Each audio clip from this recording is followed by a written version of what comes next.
कुछ समझ में नहीं आ रहा है चिंटू का क्या करूं। सोता ही नहीं है, बहुत मुश्किल से रोते रोते सोया है। जब भी आंख खोलता है सौम्या मामी करता है। माँ, मैं इसे किसी हॉस्टल में छोड़ दूं क्या, या फिर किसी रिश्तेदार के घर में भेज दूं थोड़े दिन के लिए, ताकि सबको पता चल जाए कि हमारे घर की राम कहानी की है।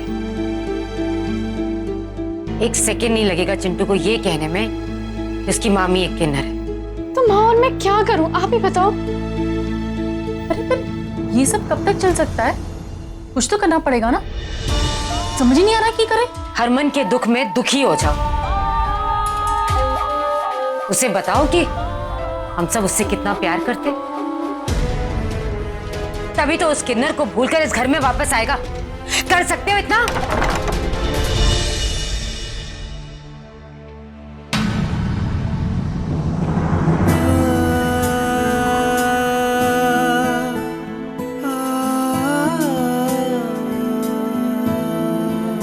हरमन आ गया।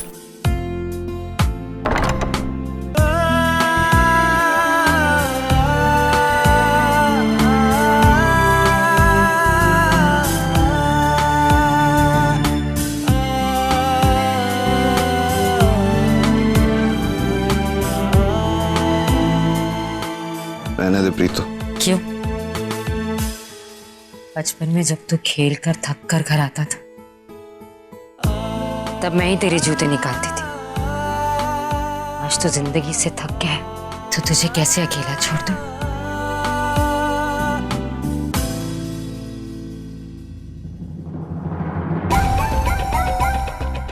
हरमन,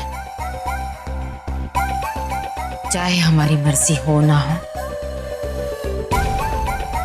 हम तेरे साथ हैं। सौम्या को वापस लाने के लिए तू चाहे जो भी करना चाहे, तेरी प्रीतो तुझे रोकेगी नहीं।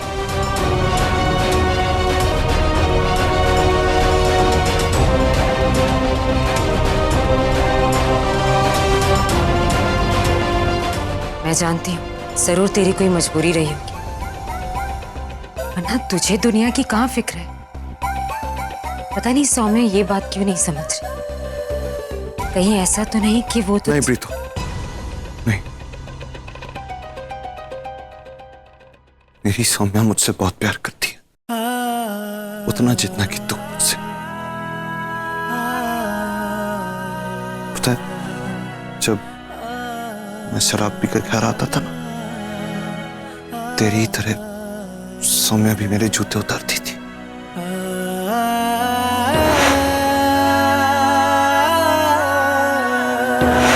पता नहीं उसे क्या हो गया,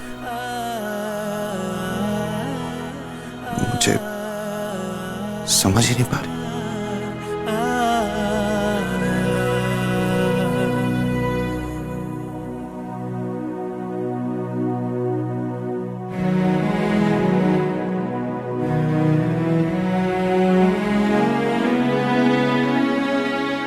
तकलीफ तो बहुत हो रही है तुझे इस हाल में देखकर, लेकिन क्या करूं? तेरी जिंदगी भर की खुशी के लिए मुझे ये कुछ पलों का दर्द तुझे देना ही होगा।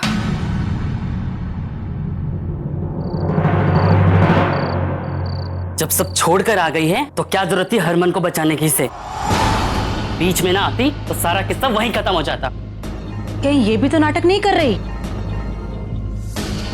जैसा सौम्या और हरमन के बीच में प्यार है ना, वैसे प्यार की तो हम कल्पना भी नहीं कर सकते।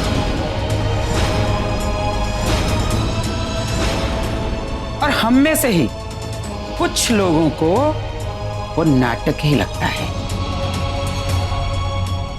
ऐसे करीना, तुम्हें किसने कहा था डंडा लेकर जाओ और किसी को मारो? जान नहीं लेनी थी। अरे ये गुरु माँ का ही आदेश था कि सौम्या उन्हें किसी भी हाल में वापस चाहिए, तो किसी भी हाल में लेने की तैयारी से गई थी। तो आप मुझे दोष मत दीजिए।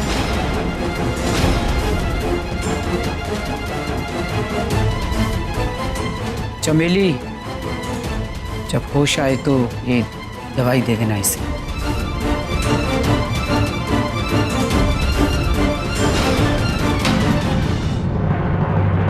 भाभी जी, इतनी रात गए कहाँ थी आप? हाँ भैन जी, कितने से तुसी? अरे भाई कुछ पूछ रहे हैं हम आपसे। आपको हमारी फिक्र नहीं होगी लेकिन हमें तो है। रात भर नींद नहीं आ रही थी, आपका फोन भी बंद है। नींद नहीं आ रही थी? अब तो बड़ी चैन की नींद आनी चाहिए थी तुम दोनों को। प्रीत तो ने बताया नहीं कि सोमू किन्नरों की दुनिया में चली गई है। अब क्यों नहीं नींद आ रही? तुम्हारी बड़ी बेटी का कार चढ़ गया, सुरभि का कार फंस गया। यही तो चाहते थे ना तुम हमेशा से मनिंदर सिंह, वही हुआ। लेकिन भैन जी, आप तो अपना मुंह बांधे रखिए, जाके चैन से सो जाइए। नींद तो आज मेरी निम्मों को नहीं आ रही होगी। जितने भी होगी होती आत्मा तड़प रही होगी, कलप रही होगी। जिस पुत्र को उसने पल्लू से बांध बांध के रखा कि कहीं कोई उसे किन्नरों की दुनिया में न ले जाए। आज उसके पुत्र आप भी जाके किन्नर बन गई है। अरे रब्बा, मेरी सब पुत्र आप भी किन्नर बन गई है। की करा?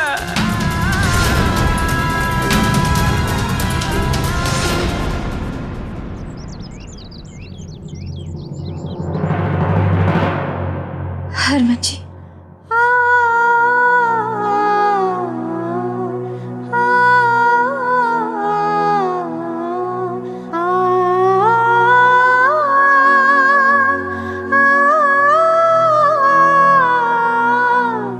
तराना, अब तबीयत कैसी है तुम्हारी? कैसी क्या? अब तो सच्चाई जाके पता चली है इसे। फुर्र हो गए हरमन जी रात में। तुम्हारे हरमन जी को समझ आ गया था कि अब उनका यहाँ कुछ होने वाला तो है नहीं, इसलिए चले गए। अरे प्यार व्यार कुछ नहीं था, सिर्फ खूबसूरती का ना आकर्षण ही था।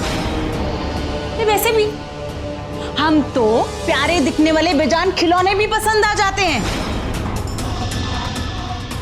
तो बस लड़की जैसी दिखने वाली ये तराना हरमन जी को पसंद आ गई, उठाकर ले गए, दिल भर गया तो छोड़ दिया। हाँ?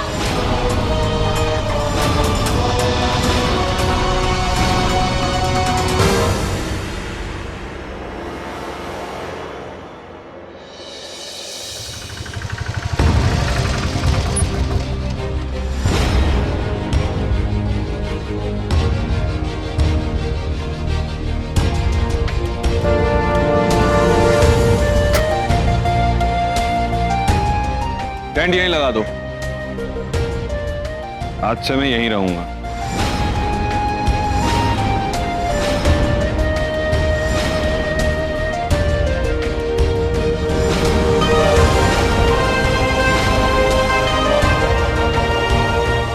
चलो सब लोग चलो।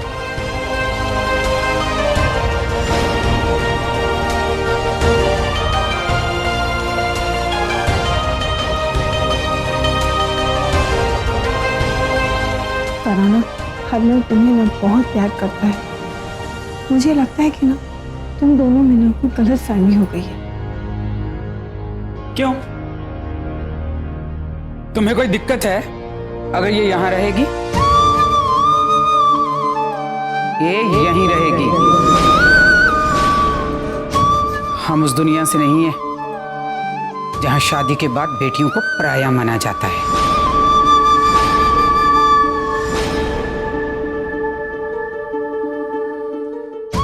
मुझे नहीं पता क्या सही है क्या गलत है, पर मैं इतना जरूर जानती हूँ कि जब तराना वहाँ रहती थी तो मैं हमेशा चाहती थी कि वो यहाँ आ जाए, और आज जब वो यहाँ है तो मुझे अच्छा नहीं लग रहा है।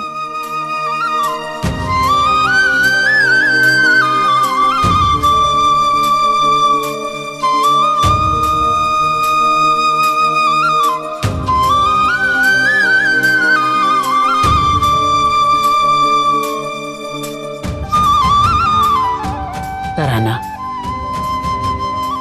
दिल से लिए हुए फैसले कमजोर पड़ जाते हैं। इसलिए ये देखकर तू माँ, उस दुनिया में मुझे प्यार, देखभाल, रिश्ते, नाते सब मिले, लेकिन वो सब एक झूठ था। अगर कोई सच है तो वो है मेरी अपनी पहचान और मेरा अस्तित्व, जो सिर्फ मुझे यहाँ रहकर ही मिल सकता है।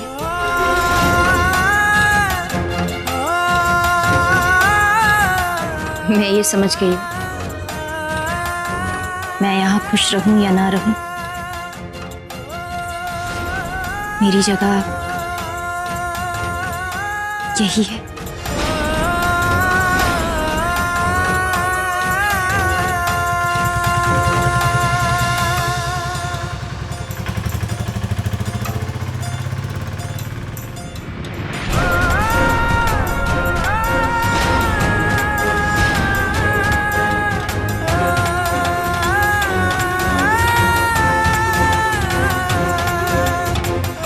इसलिए बेहतर अब यही होगा कि हम दोनों अपने रास्ते अलग कर लें।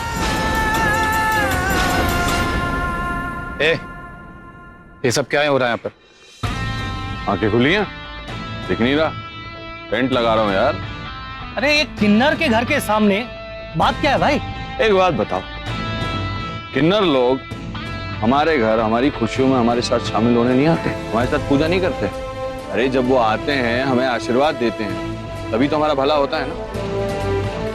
तो बस वैसे ही मैं भी किन्नरों के घर के सामने टेंट लगाकर पूजा करने वाला हूँ, प्रेम पूजा, ताकि मेरी लव स्टोरी पूरी हो जाए और मुझ आशिक का भला हो जाए और बाकी सारे आशिक भी मुझे देखकर ऐसे ही दिल से पूजा करें, तो फिर पूरी दुनिया में प्यार ही प्यार होगा। बंदा फिर लगता है पर तरीका बहुत अच्छा निकाला है। सही कहा। एक बात है भाई, यदि आशिक ऐसा हो ना तो मुश्किल से मुश्किल लव स्टोरी चुटकी में पूरा कर दे। सही कह रहे हो भाई। वैसे आप लोग भी चाहें तो पूजा में शामिल हो सकते हैं। मिशन है गुलाबों को पाना।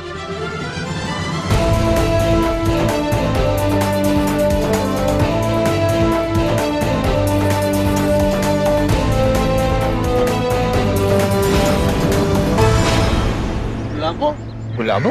ये कौन है? गुलाबो कौन है? हाँ, इस पूरी दुनिया को गुलाब की खुशबू से महकाने के लिए तो जद्दोजहद कर रहा हूं मैं। हाँ, है मुझे तुम्हारी खूबसूरती से प्यार, लेकिन हर सड़क चलते ताली बजाते हुए किन्नर से मुझे प्यार नहीं होगा, उससे हमदर्दी होगी बस।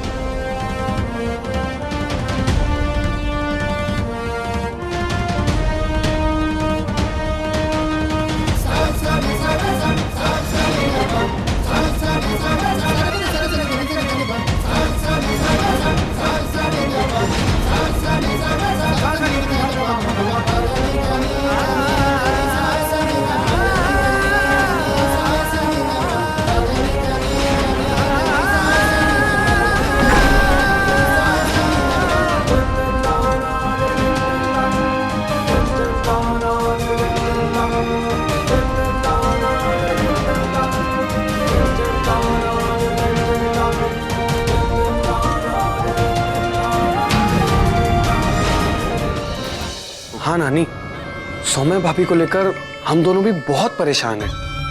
और आप चिंता मत कीजिए, सब ठीक हो जाएगा। सुरभि बस अभी यही थी, शायद किचन में या मंदिर में गई होगी।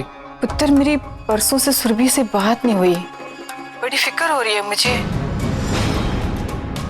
वो ठीक है ना? वो ज्यादा परेशान तो नहीं है ना पुत्र? हाँ नानी, सुरभि बिल्कुल ठीक है, बस सुबह से शाम तक घर और नौकरी में उलझी रहती है, थोड़ी बिजी हो गई है बेचारी। चल कोई नहीं पुत्र, जब वो आएगी ना तो बोलना मुझसे बात कर ले। जी नानी, चंगा, सत श्री अकाल। ठीक है पुत्र।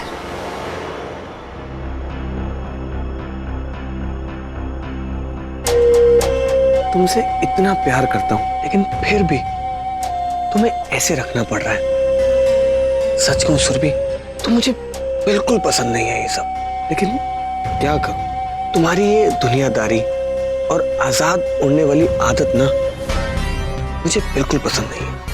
और जब तक तुम सिर्फ मेरी होकर नहीं रहोगी ना, तब तक मुझे ये सब करते रहना पड़ेगा।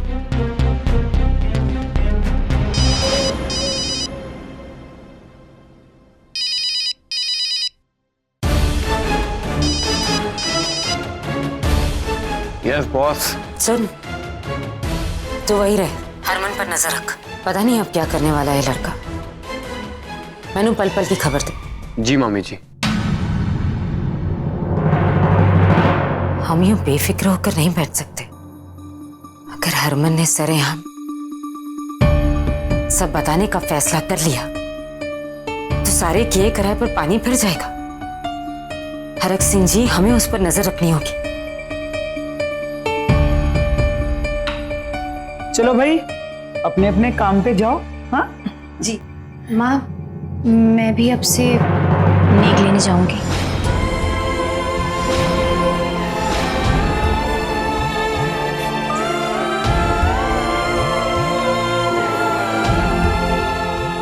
ये तो ठीक है, बहुत अच्छी बात है। जाओ, नहा के तैयार हो जाओ। जी वो कपड़े नहीं हैं। मैं लेके आती हूँ तुम्हारे लिए कपड़े। तुम यहाँ बैठो।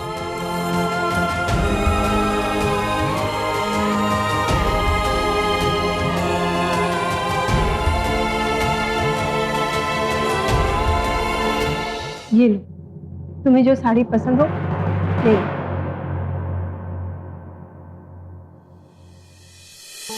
लिखने वाले लिखिया नसीबा, दर्द दी स्याही नाल मेरा। लिखने वाले सुनो, लिखिया नसीबा, उस दिन भी ऑरेंज कलर की साड़ी पहनना नाल मेरा। मेरा रास्ता क्या, मेरी मंजिल क्या, मेरा रास्ता क्या, मेरी मंजिल। ऑरेंज वाली साड़ी पहले तराना, मैनू दस दे। ये तो तेरा पसंदीदा कलर है ना? नहीं, मुझे ये रंग पसंद नहीं। अरे क्यों? पहले तो बहुत पसंद था। अब पसंद नहीं है। झूठ। पसंद इतनी जल्दी बदल जाती ना, तो उस दिन जब मैं हरमन को डंडे से मारने जा रही थी तो तू उसे बचाने नहीं आती, या फिर लोगों को दर्द देने में तुझे बड़ा मजा आता है, इसलिए उसे तड़पा रही है।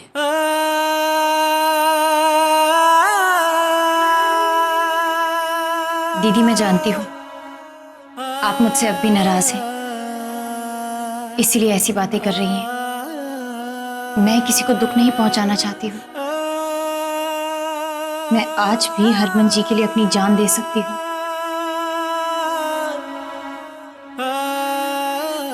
लेकिन अब पहली सी बात नहीं है। तो पहले ये सारी और कर दे सब कुछ पहले जैसा। किसने रोका है?